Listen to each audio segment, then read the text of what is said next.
Colonel రావు గారు, CM302 ఇవ్వటానికి China ఎందుకు హెసిటేట్ చేస్తుంది?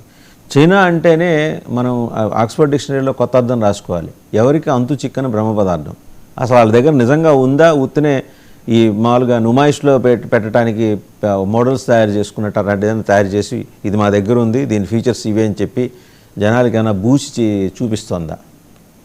వాళ్ళు నమ్మడానికి వీల్లేదు కదా బేసిక్గా. మిగిలిన ప్రపంచంలో ఏ దేశం, ఇంత చిన్న దేశాన్ని నమ్మచ్చు కానీ చైనా నమ్మడానికి లేదు కదా. మీరు అన్నది బహుశా కరెక్టే. అది టెక్నాలజీ అయితే డెవలప్ చేసి ఉండొచ్చు, ఎక్కడి నుంచో రివర్స్ ఇంజనీరింగ్ చేసి మొత్తం మీద డెవలప్ చేసి ఉండొచ్చు. అయితే ఈ పాకిస్తాన్, ఇరాన్ ఇటువంటి టెస్ట్ బెడ్లలో కొంతవరకు టెక్నాలజీ వాళ్ళది చాలా ఫెయిల్ అయిపోయింది. ఫర్ ఎగ్జాంపుల్ ఆపరేషన్ సింధూర్లో PL-15 ఎక్స్టెండెడ్ రేంజ్ వర్షన్ టోటల్గా ఫెయిల్ అయిపోయింది. టోటల్ ఇంటాక్ట్గా మనకి బటిండా దగ్గర దొరికింది. ఎస్, అంతకుముందున్న old version, lesser range version, అది కొంతవరకు సక్సెస్ఫుల్ అయింది. అలాగే మిగతావి కూడా టెక్నాలజీస్ కూడా చాలా వరకు పాకిస్తాన్లో మాత్రం ఫెయిల్యూర్ అయిపోయింది. ఎస్పెషల్లీ వాళ్ళ counter air to air missiles, తర్వాత ఈవెన్ రెడార్ టెక్నాలజీస్ కూడా చాలా వరకు ఫెయిల్ అయింది. చైనా మాత్రం ఏదో నేను రష్యా, అమెరికాని తీసిపోతానని ఏదో మైక్రోవేవ్ టెక్నాలజీస్, లేజర్ టెక్నాలజీస్, నేను స్పేస్ నుంచే స్వామ్స్, డ్రోన్స్ని డ్యామేజ్ చేయగలుగుతాను, ఇటువంటి అన్నీ ప్రకటిస్తున్నా కానీ ఇవన్నీ ఇరాన్కున్న పార్షియల్లీ డెవలప్డ్ యురేనియంలానే కనిపిస్తున్నాయి, వెపన్ గ్రేడ్ కాకుండా ఉన్నట్టు అనిపిస్తున్నాయి. అందుకనే హెసిటేట్ చేస్తుంది. ఎందుకంటే ఒకళ్ళు ఈ ఇరాన్ వాటిని వాడి అవి ఫెయిల్ అయితే మాత్రం అది అమెరికాకి చైనా క్యాపబిలిటీస్ క్లారిటీ ఇస్తుంది. సెకండ్ థింగ్ ఏంటంటే చైనా పేరు పోతుంది. మూడవది ఏంటంటే ఒకవేళ సక్సెస్ఫుల్ అయినా కానీ ఇరాన్కి అంత వాల్యూ ఇవ్వదలుచుకోలేదు.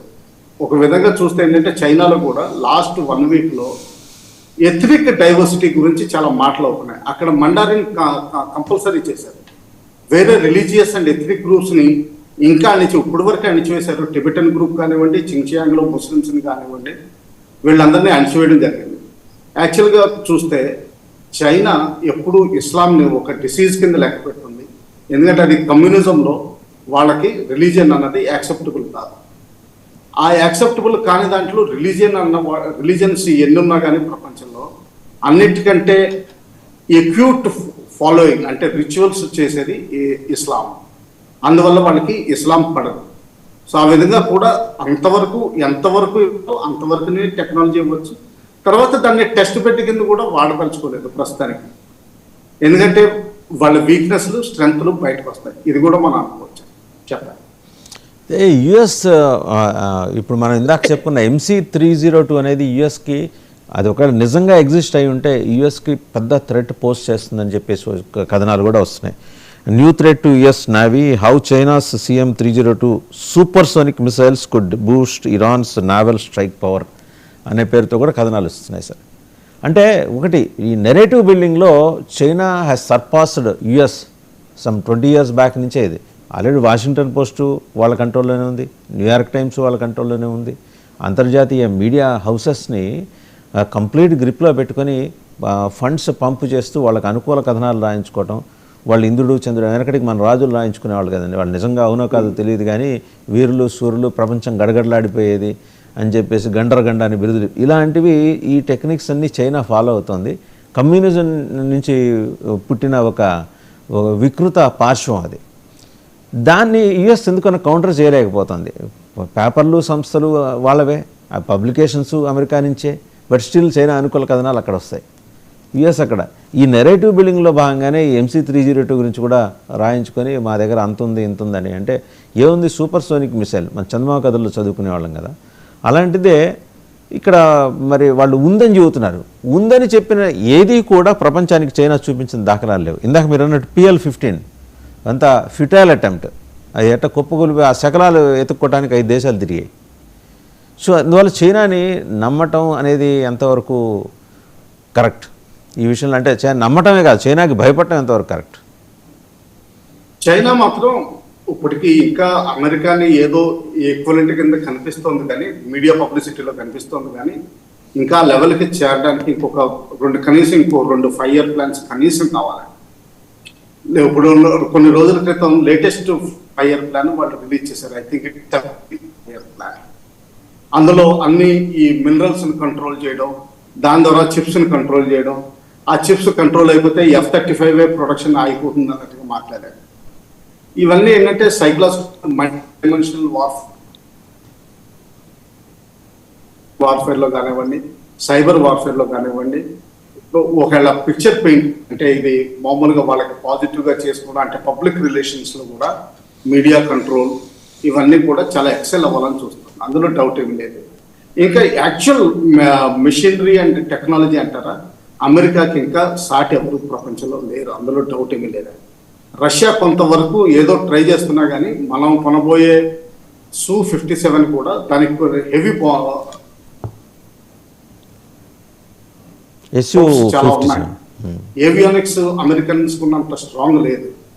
కాకపోతే ఏంటంటే వీళ్ళు మొండి ధైర్యంతో హెవీ ఆర్మమెంట్ లిఫ్ట్ చేయగలిగే కేపబిలిటీ ఇచ్చేసి దాన్ని కొంచెం సుపీరియర్ చేయాలని చూస్తున్నారు. కానీ ఈ రోజుల్లో కూడా చూస్తే నిజంగా డిజైరబుల్ ఎయిర్ క్రాఫ్ట్ మాత్రం F-35 కాకపోతే నెక్స్ట్ వచ్చే F-43 ఏదైతే అమెరికన్ ప్రెసిడెంట్ దీని మీద ఉందో అది F-48 ట్రంప్ గారి పేరు మీద, ట్రంప్ గారి ప్రెసిడెన్సీ నెంబర్ మీద వస్తున్న సిరీస్ ఆఫ్ ఎయిర్ క్రాఫ్టే అనుకోవాలి. అలాగే F-15, F-22 వీటికి కూడా సాటి ఏమీ లేదు. ఈరోజు KC-35 పొరపాటున అది ఏంటంటే ఎయిర్ రీఫ్యూలింగ్ అన్నది ఎస్పెషల్లీ మిడ్ నైట్ చేయడం చాలా కష్టం. లైట్స్ ఆఫ్ చేసి సిగ్నేచర్ తక్కువ చేసి వేరే వాటిని ఎయిర్ రీఫ్యూలింగ్ అంటే బహుశా B-2 బాంబర్లు అయి ఉండాలి. ఎందుకంటే మిగతా ఫైటర్ ఎయిర్ క్రాఫ్ట్ దగ్గర నుంచి సౌదీ అరేబియా నుంచి టేక్ ఆఫ్ అయ్యి ఫైట్ చేసి వెనక్కి వెళ్ళిపోవచ్చు. కేవలం యూకేలో పెట్టారు ఈ B-2 బాంబర్స్. ఆ B-2 బాంబర్స్ రీఫ్యూలింగ్ కోసం వాడాలని ప్రయత్నించినట్టున్నారు. అది ఎందుకు ఫెయిల్ అయింది. అందుకనే బహుశా ఈ రోజు కొంతవరకు ఇరాన్లో ఇన్ఫ్రాస్ట్రక్చర్ మీద పెద్ద బాంబులు పడవు అని అనుకోదు. చైనా మాత్రం మీరు అన్నట్టుగా వాళ్ళు పాకిస్తాన్ ని కొంతవరకు వాడాలని చూసుకున్నారు. ఎందుకంటే పాకిస్తాన్ ఆర్మ్ ఫోర్సెస్ సటన్లీ మన ఇండియన్ ఆర్మ్ ఫోర్సెస్ కి సిస్టర్ ఆర్మ్ ఫోర్సెస్ ఒకప్పుడు. సో వాళ్ళకి కేపబిలిటీ మాత్రం ఉంది. సో ఆ విధంగా వాళ్ళకి ఇచ్చారు. వాళ్ళు కూడా ఫెయిల్ అయిపోయారు.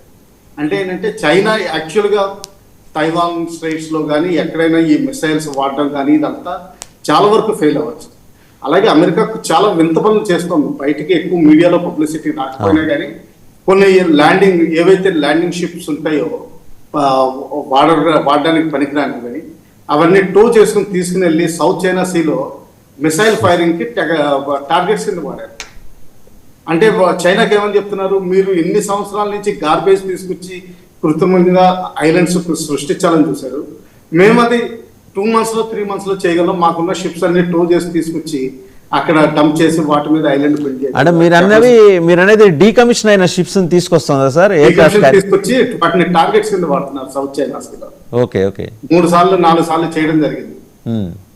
LCU అన్నది చాలా పెద్ద షిప్ ఉంటుంది. దాదాపు ఎయిర్ క్రాఫ్ట్ క్యారియర్ కాదు కానీ డిస్ట్రాయర్ కంటే పెద్దది ఉంటుంది. ఎందుకంటే అమెరికన్ ల్యాండింగ్ షిప్స్ అన్ని 1 full ఇన్ఫెంట్రీ బెటాలియన్ లిఫ్ట్ చేయగలిగే కెపాసిటీ ఉంటుంది వాటి.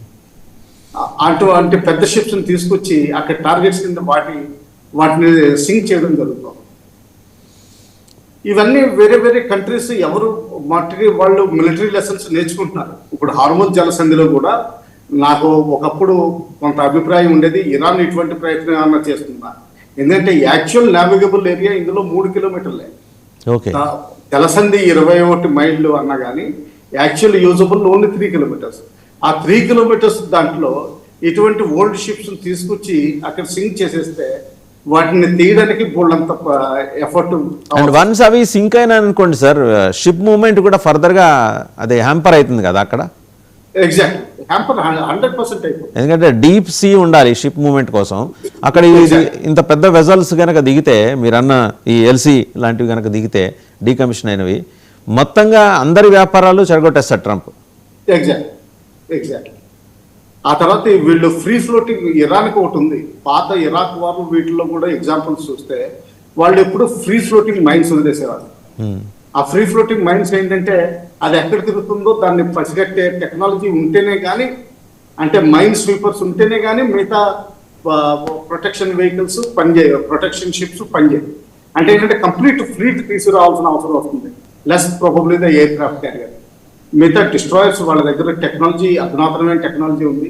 నన్ను అడిగితే చైనీస్ CM-302 మిసైల్ని కూడా కంప్లీట్గా కౌంటర్ చేయగలిగే టెక్నాలజీ వాటికి ఉంది.